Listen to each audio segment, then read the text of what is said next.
Savannah, I'm so sorry to hear about the loss of your husband.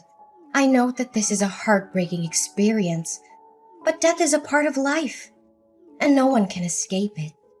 I'm sure that he did the best he could. In fact, Jim's battle with cancer was a true inspiration to us all. Thanks for your condolences, Mom. Jim had been fighting cancer with incredible resilience for almost 3 years. We had our share of tears, but we also had so many happy memories. I'll cherish those memories forever. I'm still grieving, but I'm starting to feel stronger, Mom. It's a shame that you and Dad couldn't make it to my husband's funeral yesterday, though. Yes, and we're really, truly sorry about that. As we get older, our bodies start to show the wear and tear of time. Just yesterday, I had a minor heart attack which caused immense pain in my chest. And I couldn't even breathe. Your dad was worried about my health, so we decided to stay home so I could rest and he could keep an eye on me. I apologized for not being able to be there for you, Mom. I hope you understand that I've been preoccupied with my husband's funeral. You know, it took time with the arrangements and stuff. Anyways, do you feel better? Oh, yes. I took some rest and now I'm feeling much better. But Savannah, where will you be staying now? I heard that you sold all of your valuables and even your house to take care of your husband's treatment costs, huh? About that, I know this is a big ask, but I'm wondering if you would be willing to let me stay at your place for a while? I'm completely broke and I'm really struggling to make ends meet. I promise that I'll work as hard as I can to get back on my feet. I'll also start saving money to rent my own place as soon as possible. Well, we'd be glad to help you out, but I have received word that you are in a state of financial distress as a result of your association with loan sharks. Is that correct? Yes, Mom, I'm also dealing with those people. Honestly, my husband's medical expenses were too expensive for me to handle, and he didn't have health insurance. I went to the bank, but they didn't agree to lend us any money due to my bad credit score. I really had no other choice but to borrow from loan sharks. Honestly, I can't believe that you're stupid enough to get a loan from those gangsters. I know that they've been to your house and workplace several times demanding payment, and they even beat you up a few times. Is that right? How did you find out about that?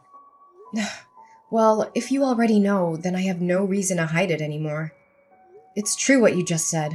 They began by threatening me, but their aggression escalated over time, culminating in violence. I'm sorry I didn't tell you sooner, but I didn't want to worry you or anyone in the family. Have you lost your mind, Savannah? Seriously, if I let you stay in my house, those racketeers would show up every day and cause us a lot of trouble. How will me, your father, and your brother live in peace, knowing that there are criminals who could potentially harm us? What kind of person are you, putting your own family at risk like that? Please, Mom, just hear me out, okay? I know loan sharks are dangerous, but I'm doing everything I can to pay them back. This is a difficult time for me, but I promise it's not forever. I'll work tirelessly to pay off my loan. I'm so close to being debt-free. Then everything will be solved. Close to being debt-free? Don't make me laugh. You think I'm stupid enough to believe that? How are you going to clear your debt with the nickels and dimes you earn every month? Your monthly salary isn't even enough to cover your basic necessities, let alone paying your debt. Save your breath. Don't even bother trying to convince me to let you in my house. Please believe in me, Mom. I'm working 2 jobs and I'm cutting back on all my expenses. It'll be a matter of time until our family ends up broke because of your stupid debt. Look, I know for a fact that if I ever let you set foot in my house, you're gonna come crawling to me, begging for help with your financial issues. Or even worse, you're probably gonna rip off all of me and your dad's money. Mom, I know you're angry with me, but I'm begging you to have some sympathy for Joey. She's your granddaughter and she's only 6 years old. If we don't have a place to live, we'll be on the streets. For real. Can you imagine your only granddaughter living on the streets? Stop whining and complaining. I'm not falling for your trap by mentioning Joey. You think you're so important because you gave birth to Joey? Well, guess what? She's not my only granddaughter. I also have your brother. Max. And when he gets married, he'll give me even more beautiful grandchildren. Okay, fine. I can understand that I'm not welcome in your house, but I'm only asking you for one favor. Can you please let Joey stay with you guys? Considering my current situation, I'm afraid I won't be able to provide my beloved daughter with enough love, care, and a good environment for her to develop both physically and mentally. I promise to make a plan to pay off my debt and not to let it impact our family's finances. Just please allow Joey to live with you guys. Well, maybe I can agree with that. But give me a few minutes to think. Wait, I just thought of something. The moneylenders also know about your daughter, don't they? Well, yeah. Why do you ask that question? So, if she stays with us, those thugs could also come to my house and use Joey as a hostage to force you to pay for your loan. No way. I don't want to deal with those criminals and be harassed by them day after day. Look, I'm not going to let you or Joey stay with us. Both of you, stay away from our peaceful life as far as possible. What? How could you even say no to an innocent 6-year-old girl like Joey? She doesn't know anything, and she has nothing to do with my debt. Can you please reconsider your decision? Look, I said it, and this is the last time I'm gonna repeat myself. I don't want you or Joey to appear in my life ever again. It's your own problem, so why don't you take matters in your own hands? Don't be a parasite and live upon your own parents like that. Mom, but... I officially announce that you and I are no longer mother and daughter. Next time when you see the moneylenders, tell that to their face so they won't disturb me or your dad. You've been a burden to us since you were born, and now you have the audacity to ask us for help? If I knew one day this would happen, I would have cut ties with you long ago. Savannah? Are you there? We're in big trouble. Can you help us out? Mom? What's the matter? I thought you already cast me out and deleted my phone number. Anyways, make it quick, because I'm in the middle of my work, so I won't be able to talk to you for long.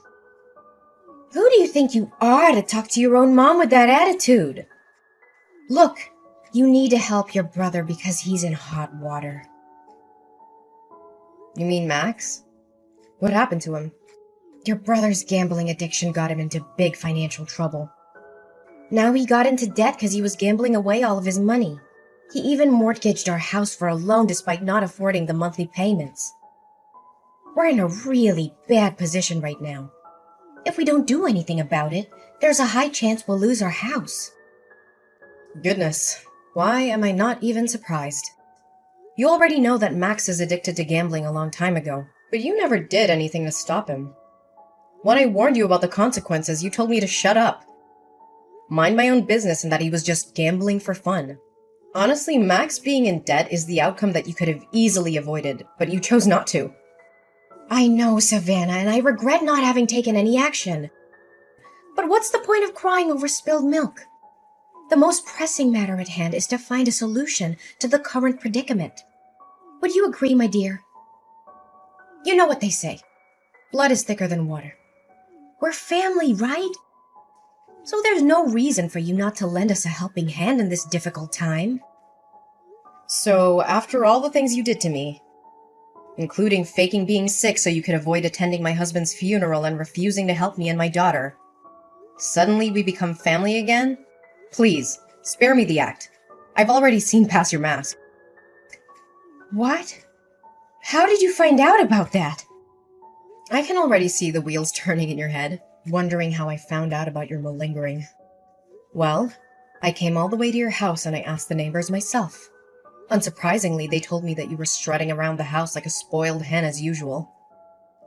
I could easily guess your true intention of not going to my husband's funeral.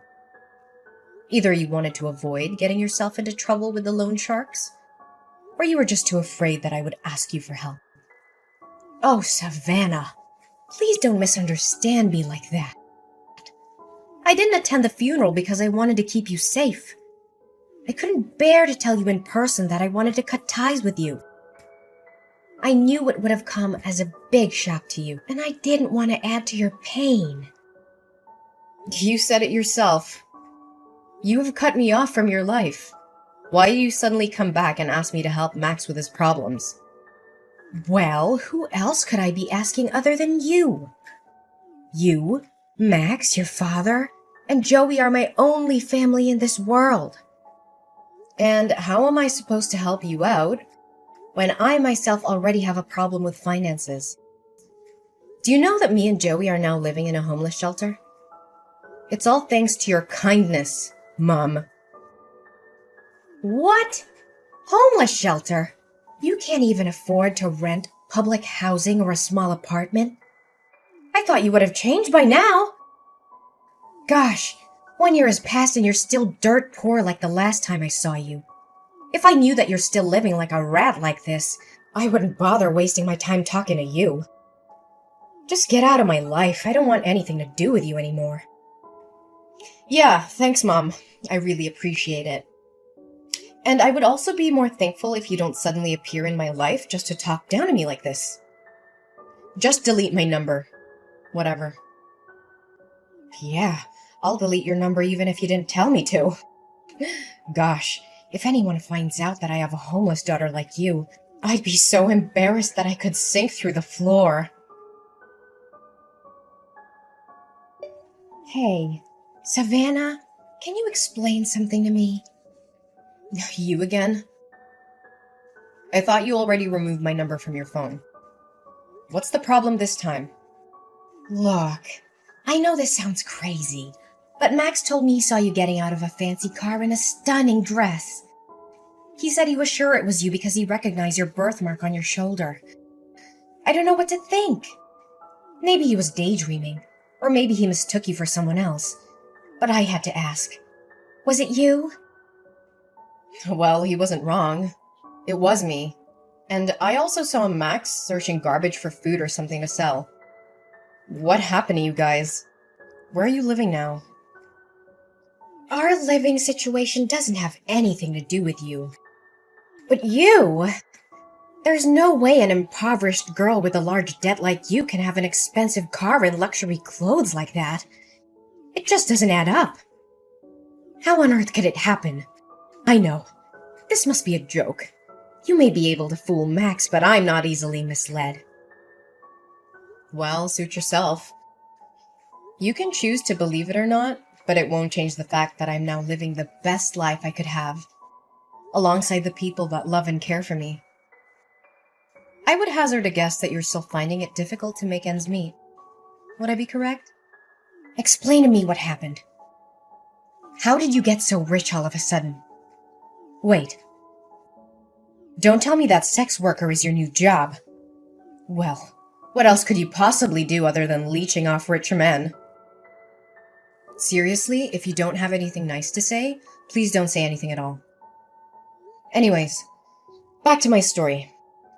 I was minding my business on my way to work when I witnessed a crime. A woman was having her purse snatched, and I knew I had to do something. I chased after the robber and was able to get the purse back. Let me guess. You found a lot of money in the purse and you just decided to keep it for yourself. How convenient for you. If I had known how quickly you can make money like that, I would have told Max to do the same thing. Could you stop interrupting me like that? Goodness, you're just as impolite as the last time we talked to each other. Fine. Go on. I can't believe you dare to talk to your own mom in that manner. Okay, so after I returned the purse to the woman, she invited me to dinner. We shared our stories with each other, and it turned out that she was a wealthy woman named Daisy, whose husband, Mr. Johnson, owned a famous fine dining chain. Mr. and Mrs. Johnson couldn't have children together, so after hearing my story, they expressed their sympathy and decided to adopt me as their daughter and Joey as their grandchild. They were also kind enough to help me pay off the rest of my loan. Whoa, hold on right there. So you're telling me you were adopted by a wealthy family? I thought that only happened in fairy tales. How could you strike it lucky like that? This is totally unfair. You're living the high life while we're stuck living in a tent on the streets. Unacceptable! Well, I guess that's what they always say. When one door closes, another one opens.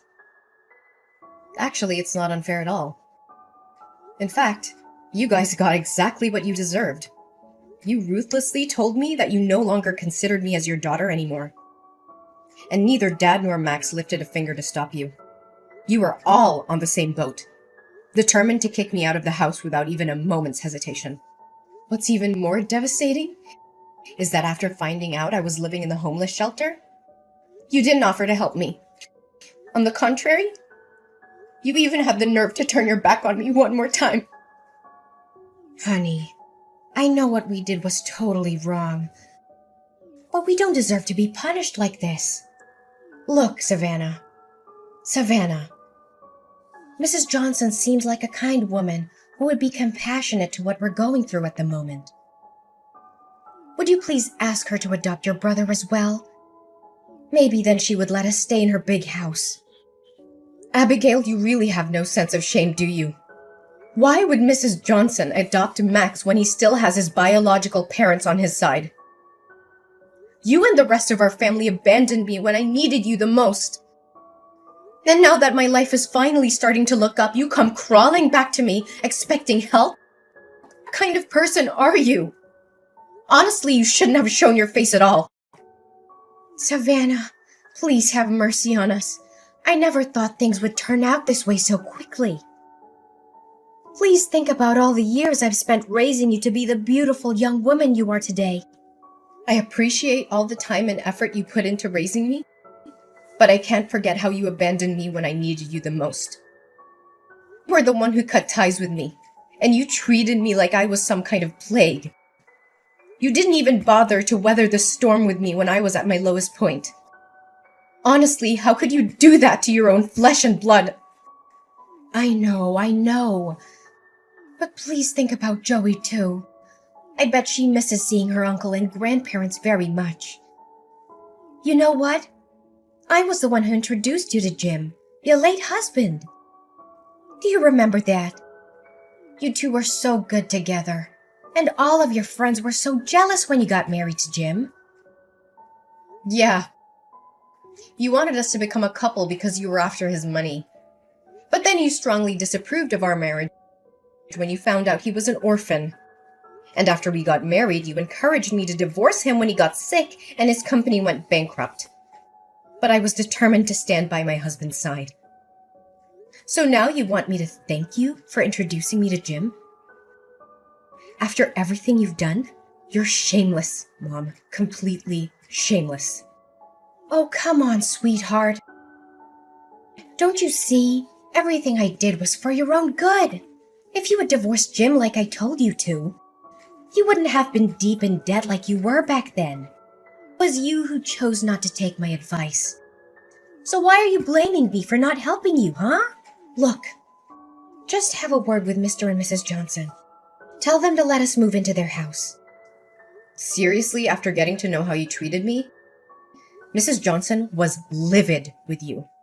I don't think she even wants to see your face. So don't waste your time begging anymore. It's no use. Why did you appear at my wedding? I don't recall having invited you. And more importantly, how did you find out about it? Oh, Savannah. You might not know it, but I was watching over you the whole time. I know everything about you and your new family. You mean stalking me? Good joke. But serious talk here. You could have chosen anyone. But why an ordinary cashier like Michael? That part I can't understand. I mean, I didn't even know that job exists. Well, there are more important things in a marriage than money, you know.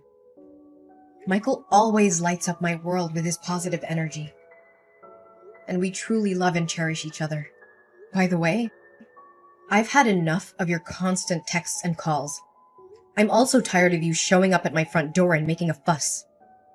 I know Max got himself into trouble again, but I know why I'm gonna help you guys. I've already agreed to send you a monthly allowance and rented you a small apartment. That's the best I can do. Please help us, dear daughter. Max got back to his old way again. He swindled the money you sent me, gambled it all away, and ended up in debt again. And I can't believe he was stupid enough to actually steal a car and got caught by the police only 30 minutes after that. Now the victim demands $50,000 for restitution, or else your brother will be sentenced to 5 years in prison. Please do something about it, Savannah. I know you told me about that. But this time I'm not gonna help you anymore. It's all your fault that he became like this. You didn't do or say anything to stop him, and you tolerated each and every one of his crimes. Now it's time for him to man up and take responsibility for his action. Please, honey. You know Max is my precious son. I can't stand seeing him being locked up in jail like that. You saw me kneel down and beg for your forgiveness at your wedding. Didn't you? I know we did you wrong. But please give us another chance. It's none of my concern. You should consider yourself lucky that I even let you sit through my whole wedding, even though you cried and made a scene the whole time. My adoptive parents were this close to calling the bodyguard to kick you out. I told you already. I'm not going to help you anymore. Max has to learn his lesson, and so do you. My mother, Abigail, was desperate to help my brother Max avoid getting arrested for the crime he had committed. She couldn't afford to pay the restitution the court had ordered. So she came up with a crazy plan. She used a fake gun to rob a bank. She was arrested almost immediately and sentenced to 2 years in prison. I do feel sorry for Max and my mom. I visited them in jail every now and then, but they always became angry when they saw me. They threw fits and blamed me for their being in jail. They seemed to be unable to see the error of their ways. After my dad left alone in the house, I invited him to live with us and my husband Michael. However, he refused, feeling ashamed of what he had done to me, chose to live by himself in the apartment that I had rented for him. I hope that in the future, I'll be able to convince him to move in with us. After all, we are still a family. Looking back at everything I went through, I am so grateful for my life. There were times when I thought I couldn't make it, and I even considered suicide, but I found the courage to overcome tremendous challenges in life. I hope that my story can inspire others who are still fighting their own battles. No matter how difficult things may seem, it's important to never give up. There is always hope, and you are not alone.